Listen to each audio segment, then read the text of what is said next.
Praise the Lord. 2 வீரர்கள் வேட்டைக்கு போனார்கள். ஒரு குருவி கூட்டை பார்த்தார்கள்.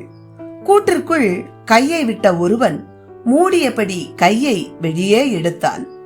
என் கைக்குள் ஒரு குருவி இருக்கிறது, அது உயிரோடு இருக்கிறதா செத்து இருக்கிறதா என்று அடுத்தவனை கேட்டான். அவன் சற்று யோசித்தான். அக்குருவி உயிரோடு இருக்கிறது என்று சொன்னால் அவன் வேண்டுமென்றே கொன்று விடுவான் என்று எண்ணிய அவன், அது உயிரோடு இருப்பதும் இறந்து போவதும் உன் கையில் தான் இருக்கிறது என்று பதிலளித்தான். குருவி உயிர் பிழைத்தது, பறந்து சென்றது. கிறிஸ்து இயேசு இல்லாத வாழ்க்கை உயிரற்ற வாழ்க்கை போன்றதே. இவ்வுலகில் நம் வாழ்க்கையை உயிரோடு அமைத்துக் கொள்வதும் நடைப்பிணங்களாய் மாற்றிக்கொள்வதும் நம் கையில் தான் உள்ளது.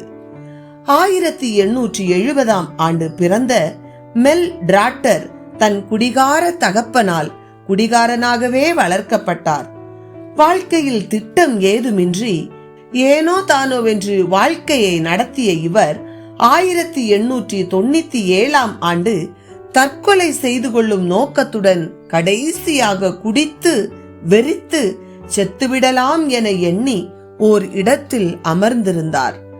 அப்பொழுது ஒரு தேவ மனிதன் டாம் மெக்கே என்பவரின் அழைப்பை ஏற்று அங்கு நடைபெற்ற நற்செய்தி கூட்டத்திற்கு சென்றார்.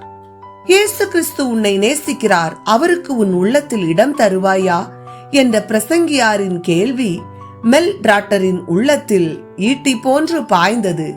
கிறிஸ்துவுக்கு தன் உள்ளத்தை ஒப்பு கொடுத்தார்.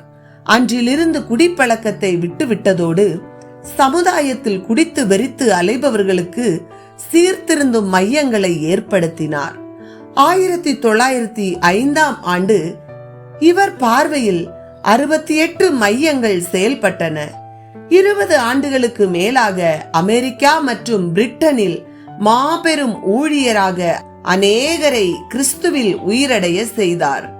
எனக்கு அருமையானவர்களே, ஒருவேளை கிறிஸ்தவர்களாயிருந்தும் மதுபானம், பீடி, சிகரெட், போதை பாக்குகள் போன்ற பழக்கத்திலிருந்து விடுபடாமல் தவிக்கிறீர்களா? வேதம் சொல்லுகிறது, ஐயோ, யாருக்கு வேதனை, யாருக்கு துக்கம், யாருக்கு சண்டைகள், யாருக்கு புலம்பல், யாருக்கு காரணமில்லாத காயங்கள், யாருக்கு இரத்தம் கலங்கின கண்கள். மதுபானம் இருக்கும் இடத்திலே தங்கி தரிப்பவர்களுக்கும் கலப்புள்ள சாராயத்தை நாடுகிறவர்களுக்கும் தானே.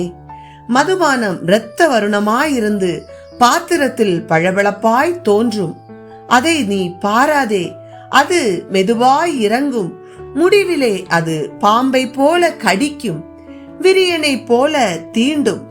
பிரியமானவர்களே, தேவனுக்கு பிரியமற்ற வேதனை உண்டாக்கக்கூடிய காரியங்களை உங்களை விட்டு அப்புறப்படுத்துங்கள். உங்கள் வாழ்க்கை உங்கள் கையில்.